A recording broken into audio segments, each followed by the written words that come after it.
Hi. It started with a feeling, not a lightning bolt of revelation, not even a spark of suspicion, just a faint hum of unease that settled in the pit of my stomach. Sometimes, when you live with someone, you notice the smallest things, even if you can't articulate them. Pause too long when answering a question. A laugh that doesn't quite reach their eyes.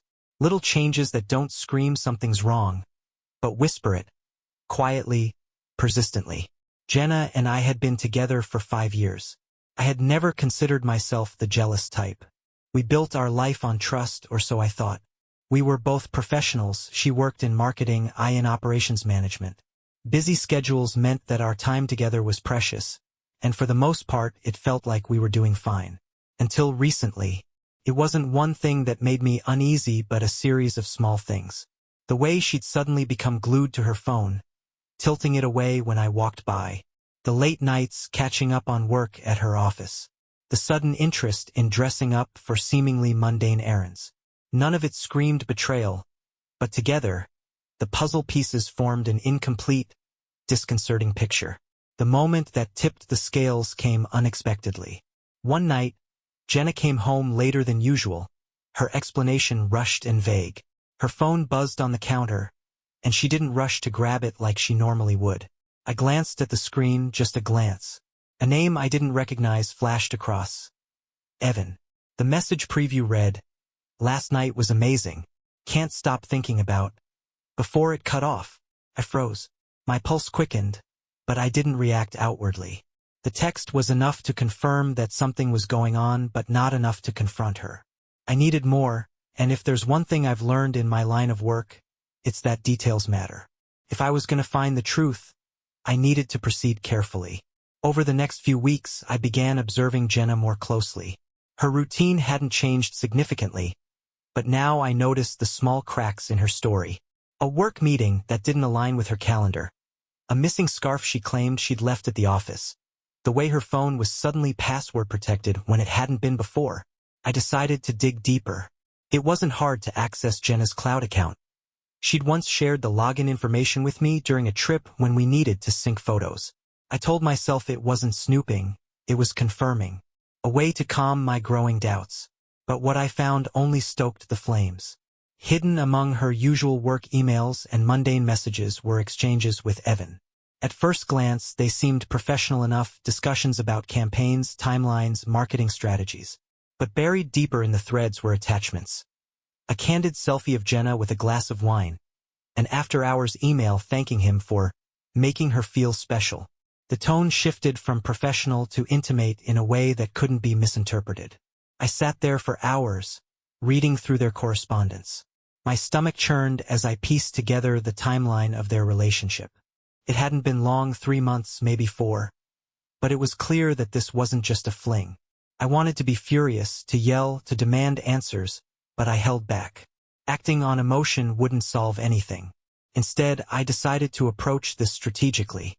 If Jenna thought she could deceive me, then I would use her underestimation to my advantage. The first step was identifying Evan. I started with his email address, running it through a few databases and social media sites. It wasn't hard to find him.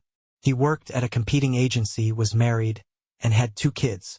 That last detail struck me like a punch to the gut. It wasn't just my life Jenna was disrupting. It was his family's too. The more I learned about Evan, the angrier I became. He wasn't just complicit in betraying me. He was risking everything he had for an affair. His social media painted the picture of a devoted husband and father. Photos with his wife, family vacations, anniversary posts filled with heartfelt captions. The hypocrisy was almost unbearable. I decided that if Jenna and Evan wanted to play games, I'd make sure everyone knew the stakes. But I needed to gather more evidence before making my move. I started tracking their meetings. It wasn't hard. Jenna's GPS history synced to the cloud. A quick check revealed the places she frequented that didn't match her usual routine. One location in particular stood out, a small boutique hotel on the other side of town. I waited until she claimed to be working late again before following her. I parked a block away from the hotel and waited. Sure enough, her car pulled into the lot a few minutes later. Moments later, a second car arrived, Evan's. My heart pounded as I watched them walk into the hotel together. It was surreal, like watching someone else's life unravel on a TV screen. But it was real, painfully so. I stayed long enough to confirm their intent, then left. I didn't need to see more. I had enough. Now it was time to act. The plan wasn't fully formed yet, but I knew one thing. I wasn't going to let them get away with this. Jenna's betrayal hurt deeply, but Evan's involvement made it worse. He wasn't just an accomplice. He was actively destroying his own family, too. Revenge wasn't the goal, not entirely. What I wanted was accountability. Jenna had chosen deception over honesty, and Evan had chosen infidelity over loyalty. Neither of them deserved to walk away unscathed. As I sat in my car that night, staring at the glowing city skyline, I made a vow. I would expose them not out of spite but out of a sense of justice. They'd made their choices, and now it was time for the consequences. In the days following my confirmation of Jenna and Evan's betrayal, I felt an odd sense of calm settle over me. It wasn't acceptance, far from it, but a cold, methodical resolve. I had spent years solving operational inefficiencies and unraveling logistical knots for a living. Applying that same analytical mindset to this personal crisis felt strangely natural. If Jenna and Evan wanted to deceive and manipulate, I would ensure their web of lies unraveled entirely. I began documenting everything. Every email, every text, every GPS location went into a file on my laptop labeled innocuously as Budget Projections Q4. I wanted a thorough, indisputable timeline that could not only expose the affair but withstand any attempts to deny or minimize it. The first step was to secure more definitive evidence. What I'd already collected was compelling, but I wanted airtight proof, something that couldn't be dismissed as circumstantial. Their hotel rendezvous had been enough to confirm their intentions to me, but it wouldn't mean much to anyone else without documentation. Using a GPS tracker app synced to Jenna's car, I monitored her movements over the next week. The pattern was consistent. Late-night visits to the same boutique hotel, always after vague excuses about client meetings or last-minute projects. On a hunch, I also checked Evan's social media. His posts, though sparse, often referenced work trips or late meetings during the exact times he was with Jenna. It was almost laughable how predictable they were. One evening, while Jenna was out, I decided to push further. I accessed her cloud storage again, this time searching for photos or videos. Sure enough, hidden in a locked folder labeled Receipts, I found a series of images that left little to the imagination. Pictures of Jenna and Evan together, smiling in intimate settings. Cafes, parks, even the hotel room. The timestamps on the photos aligned perfectly with her work events. The arrogance of it infuriated me, but it also strengthened my case. While digging through her files, I stumbled upon another revelation. There were exchanges between Jenna and someone named M. The tone of these messages was different. Tense, almost anxious. M was clearly someone Jenna trusted, but also someone who seemed to be pushing her for information. The messages mentioned Evan in passing, but what caught my attention was a single line. I can't tell you everything, but you'll have what you need soon. Whoever M was, they weren't just a friend or confidant. They were connected to this mess in ways I didn't yet understand. The next day, I decided to investigate Evan more thoroughly. His social media had given me a surface-level picture, but I wanted to dig deeper. A quick search of his name through public records revealed more than I expected. He was married to a woman named Lauren and had 2 children, ages 6 and 9. Their family home was in a suburban neighborhood not far from where Jenna and I lived. Lauren's social media was a stark contrast to Jenna's curated influencer-style posts. She shared pictures of her children's soccer games, family barbecues, and candid moments with captions like, "My world," and "blessed." There was a sincerity to her content that made what I was about to do feel heavier. But then I'd think about Evan's actions, about Jenna's lies, and the weight shifted. Lauren deserved to know the truth, no matter how painful. Before involving Lauren, I needed to be sure I had the complete picture. That meant confirming the nature of the connection between Jenna and M. The messages between them suggested something more than casual acquaintance, and the cryptic nature of their exchanges hinted at secrets that extended beyond Evan's affair. I decided to follow Jenna the next time she left for one of her so-called meetings. That Friday, her routine played out as expected. She claimed she'd be working late, kissed me goodbye, and drove off. I waited 10 minutes before getting in my own car and following her at a distance. Instead of heading to the boutique hotel, Jenna's car took a different route. She drove to a nondescript coffee shop on the edge of town. I parked a block away and watched as she entered, scanning the room before sitting at a corner table. Moments later, a man joined her. I couldn't see his face clearly from where I sat, but I took note of his appearance. Mid-40s, clean-shaven, wearing a suit that looked expensive but understated. They talked for nearly an hour. Their conversation seemed intense, with Jenna gesturing animatedly while the man remained calm, occasionally taking notes. When they finally parted ways, Jenna left first, while the man stayed behind, typing something into his laptop. Curiosity burned in me. Who was this man, and what role did he play in all this? I waited until Jenna was out of sight before entering the coffee shop. I ordered a drink and positioned myself at a nearby table, close enough to observe him without drawing attention. He looked like someone used to control, his movements deliberate, his demeanor unshakable. A businessman? A lawyer? Something about him felt off, like he didn't quite belong in a place as mundane as this. Later that night, I searched for more information about M.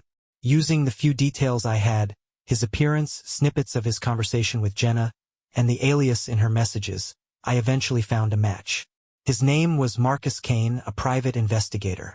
My first thought was that Jenna had hired him to spy on someone, but the more I dug, the less sense that made. Marcus's reputation wasn't one of discretion or subtlety.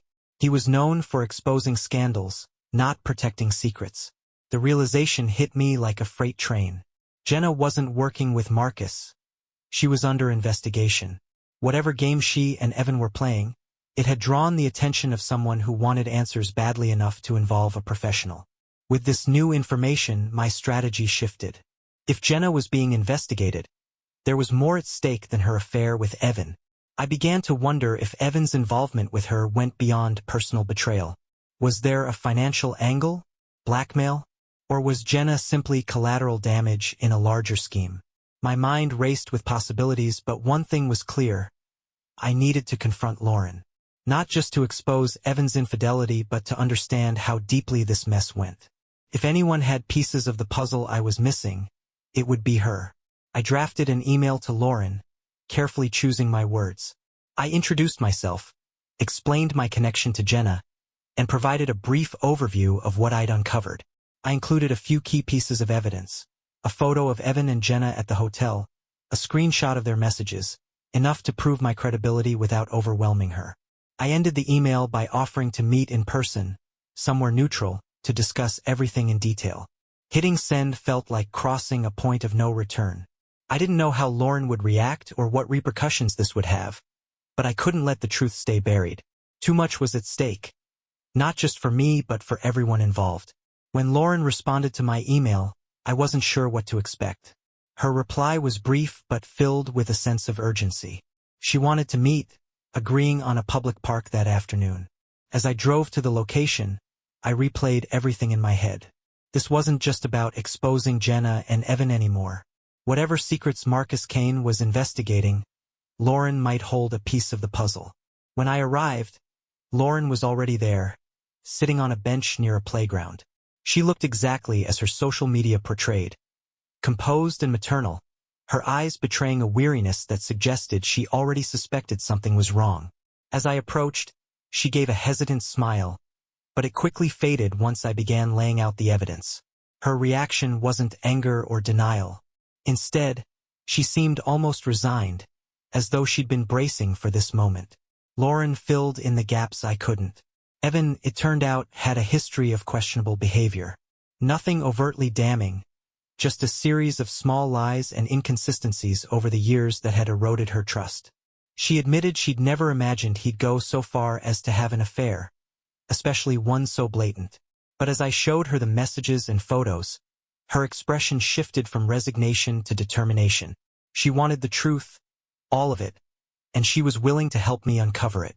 We decided to investigate Evan and Jenna's connection further. Lauren shared details about Evan's work, his projects, his colleagues, and his frequent business trips. One name stood out: a high-profile client Evan had been working with for months. The timing of this client's involvement aligned suspiciously with when his affair with Jenna began. I turned my attention back to Marcus Kane. If he was investigating Jenna, he might also have information about Evan.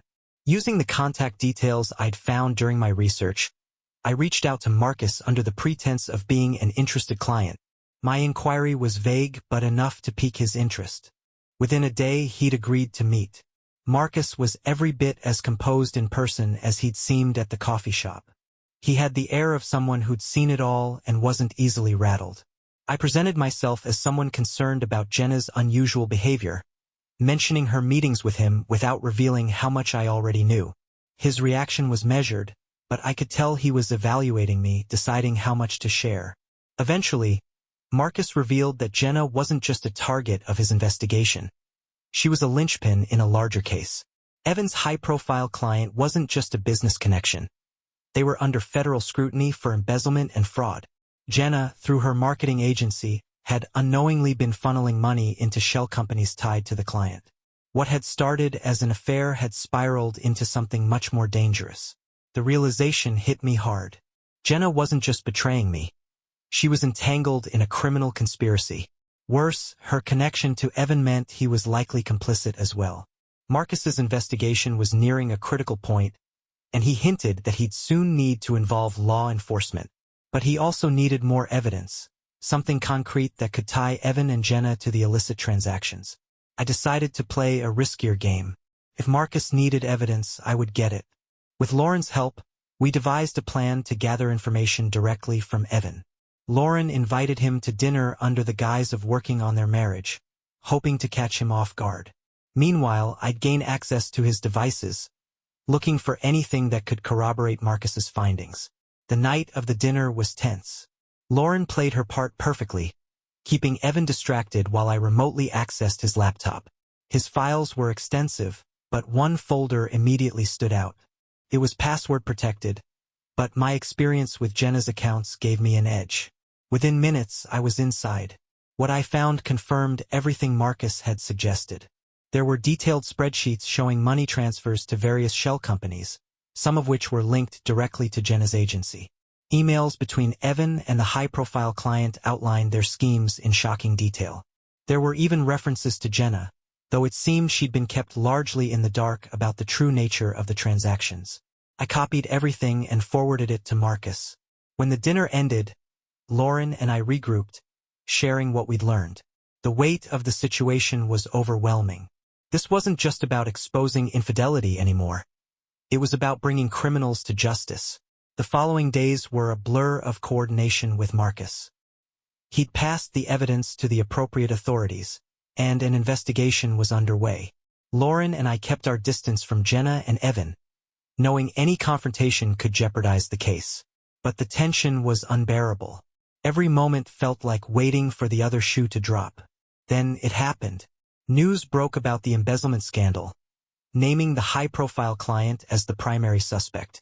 Evan's involvement wasn't public yet, but I knew it was only a matter of time. Jenna's agency issued a statement denying any knowledge of the fraudulent activities, but the damage to her reputation was immediate. Clients pulled their contracts, and her once thriving career began to crumble. Lauren and I finally confronted Jenna and Evan separately. Jenna's reaction was a mix of anger and desperation. She accused me of violating her privacy, of sabotaging her career, but her defiance crumbled when I mentioned the investigation. The fear in her eyes was palpable. She knew she was in over her head. Evan, on the other hand, tried to downplay his role, insisting he'd been manipulated by the client. But the evidence was irrefutable. His pleas for leniency fell on deaf ears, and I walked away knowing his web of lies had finally caught up with him. The fallout was swift and unforgiving.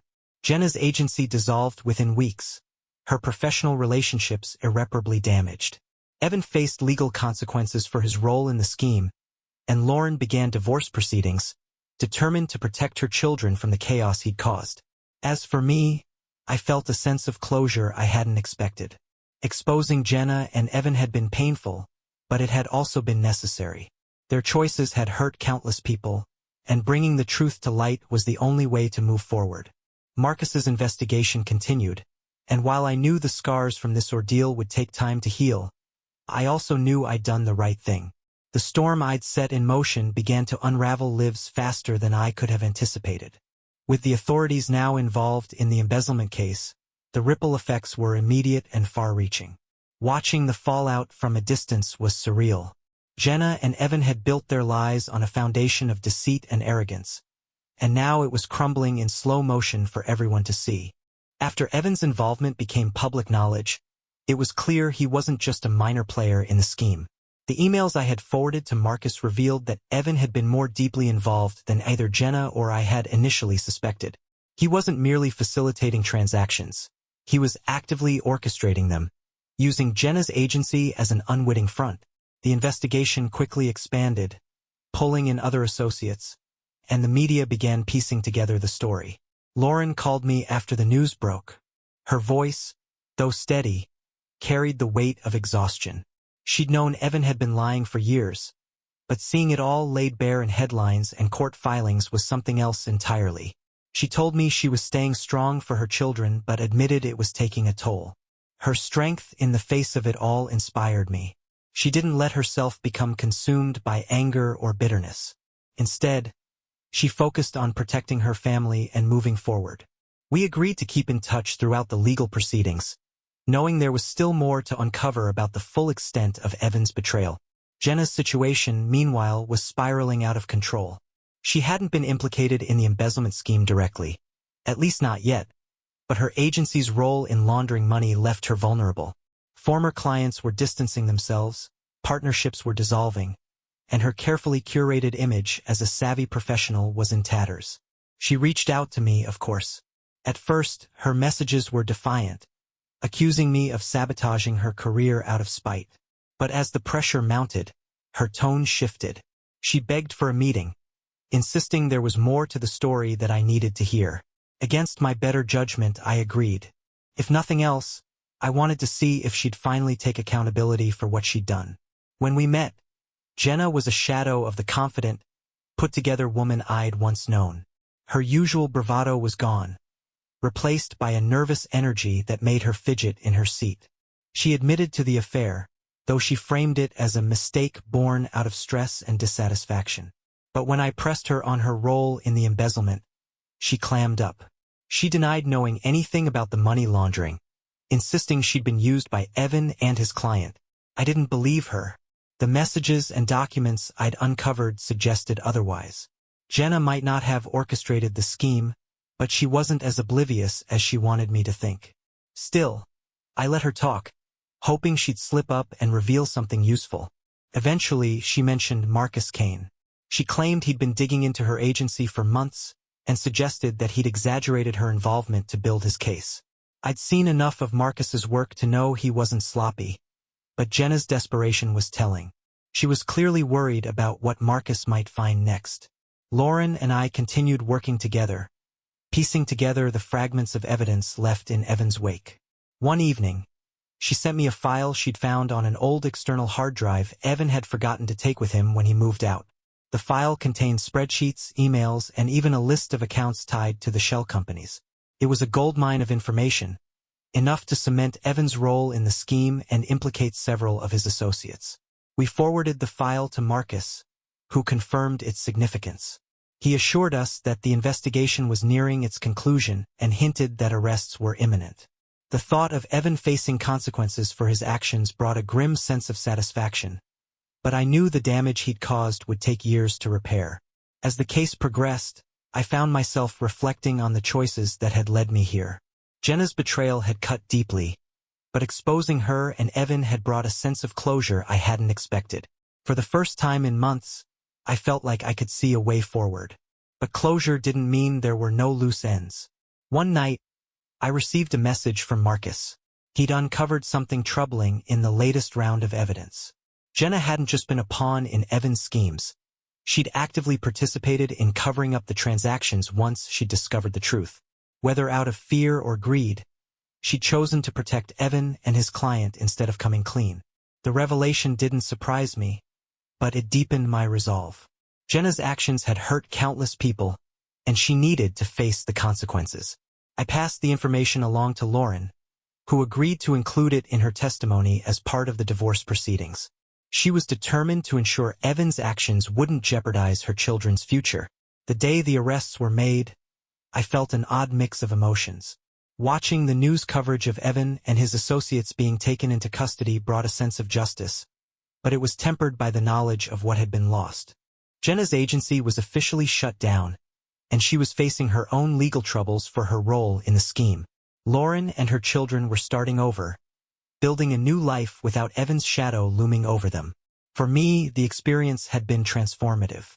I'd learned more about myself in those months than I had in years. The pain of betrayal had forced me to confront my own values, to decide what kind of person I wanted to be in the aftermath. In the weeks that followed, I focused on rebuilding my life. I took a long overdue trip to visit friends I'd lost touch with during my relationship with Jenna. I threw myself into my work, finding new challenges that reignited my passion for what I did. And, slowly but surely, I began to let go of the anger that had driven me for so long. Lauren and I stayed in touch, our shared experience forging a bond that felt more like friendship than anything else. We met occasionally for coffee, exchanging updates on the legal proceedings and sharing stories about how we were moving forward. Her resilience continued to inspire me, reminding me that even in the face of betrayal, it was possible to rebuild. The final piece of closure came when Marcus sent me a summary of the case's resolution. Evan's client was sentenced to a lengthy prison term, and Evan himself received a lesser but still significant sentence for his role in the scheme. Jenna avoided jail time through a plea deal but was left with nothing. Her career in ruins, her reputation irreparably damaged. Knowing that justice had been served allowed me to finally close the chapter on this painful part of my life. I'd faced the truth, no matter how difficult it had been, and come out stronger on the other side. And for the first time in a long time, I felt free. The arrests marked the end of one chapter, but the fallout lingered long after the news cameras stopped rolling. With Evan and his associates facing legal consequences, and Jenna's career in tatters, the dust began to settle. For the first time in months, I felt like I could breathe, but the clarity that followed brought its own challenges. My life had been consumed by uncovering the truth and seeking justice, and now that it was over, I found myself staring into the void of what came next. In the days that followed, I took stock of everything. My home, once a shared space filled with Jenna's presence, now felt strangely empty. Her things were gone, leaving only faint impressions of where they'd been. A forgotten hair tie on the bathroom counter. A cookbook with a dog-eared page still sitting on the shelf. Each item was a reminder of what had been lost. Not just the relationship, but the trust and the future I'd envisioned. But along with the pain came a growing sense of liberation. Jenna's betrayal had shattered me, but it had also freed me from the illusion of our perfect life. For years, I'd compromised parts of myself to fit into her world, to support her ambitions, to keep our relationship afloat. Now, for the first time in a long time, I felt untethered, like I could finally start living for myself. I began making changes, small at first but significant in their own way. The first step was reclaiming my space. I redecorated, choosing colors and furniture that reflected my tastes rather than ours. I threw out things that no longer served me, both literally and metaphorically. Each change felt like shedding a layer of the past, making room for something new. One evening, while cleaning out the last of Jenna's belongings, I came across an old journal of mine. Flipping through its pages, I was struck by how much I'd lost touch with myself during our relationship. The entries were filled with dreams and goals I'd barely thought about in years. Traveling to Europe, learning to play the guitar, writing a book. The journal became a roadmap of sorts, a reminder of the person I'd been before everything went off course. Meanwhile, Lauren and I stayed in touch. Our conversations, once focused solely on Evan's betrayal and the legal proceedings, began to shift. We talked about her kids, about how she was adjusting to life as a single parent, about the small victories that came with moving forward. She shared how she'd started a new job, one that gave her more flexibility to be there for her children. Her resilience continued to inspire me. One afternoon, Lauren invited me to a picnic with her kids. I was hesitant at first, unsure if it was appropriate, but she insisted. Spending time with her family was unexpectedly healing. Her children's laughter and curiosity were a stark contrast to the weight of the past few months. It reminded me that life could still be joyful, even after heartbreak. As the weeks turned into months, I started to rediscover parts of myself I'd forgotten. I dusted off the guitar I'd bought years ago but never learned to play.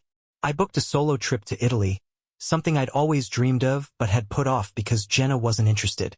Walking through the cobblestone streets of Florence, exploring the ruins of Rome, and tasting authentic gelato for the first time felt like reclaiming a piece of my soul. Writing became another outlet for healing. At first, it was just journaling, pouring my thoughts onto the page without structure or judgment. But over time, those entries began to take shape. I found myself revisiting the events of the past year, framing them as a story not of loss, but of resilience. Writing about it helped me make sense of everything, to see the pain not as an endpoint but as a turning point. The legal proceedings against Evan and his associates dragged on, as these things often do. Lauren kept me updated, though we both tried not to let it dominate our conversations. The evidence we'd gathered was damning, and it was clear Evan wouldn't escape accountability. When his sentencing finally came, it felt like the closing of a door. Lauren attended the hearing, but I chose not to. I'd already made peace with the outcome, and I didn't need to see it play out in person. Jenna, on the other hand, had faded from the public eye. Her plea deal kept her out of prison, but it came at a steep cost. Her reputation was beyond repair, and her attempts to rebuild her career had been met with indifference at best and scorn at worst. I heard through mutual acquaintances that she'd moved out of the city, though I didn't bother to find out where. Knowing she was gone was enough. Life didn't magically return to normal, but it found a new rhythm. I made new friends, strengthened old connections, and threw myself into hobbies and work with a renewed sense of purpose. The scars from Jenna's betrayal were still there, but they no longer defined me. Instead, they became reminders of how far I'd come. One evening, as I sat on my balcony watching the sunset, I reflected on everything that had happened. The lies, the heartbreak, the investigation, and the eventual justice. It had been a harrowing journey, one I wouldn't wish on anyone. But it had also been a journey of growth, of rediscovery, of learning to let go and move forward. Lauren and I met for coffee a few weeks later. She seemed lighter, more at peace than I'd ever seen her. We talked about her kids, about my trip to Italy, about the small joys we'd found in our new lives. There was an unspoken understanding between us, a shared resilience that came from surviving something so painful and coming out stronger on the other side. As we said our goodbyes that day, I realized something. I wasn't angry anymore. Not at Jenna, not at Evan, not even at myself for not seeing the signs sooner. The anger had served its purpose, fueling me when I needed it, but it no longer had a place in my life. What remained was a quiet strength, a sense of clarity about who I was and what I wanted. The story didn't have a fairy tale ending, but it didn't need one. Life rarely works that way. Instead, it had an ending that felt real, one filled with pain and healing, with endings and new beginnings. And as I walked away from that coffee shop, the sun warm on my face, I knew I was ready for whatever came next. How was the video? Don't forget to like and subscribe for more. See you in the next video. Bye bye.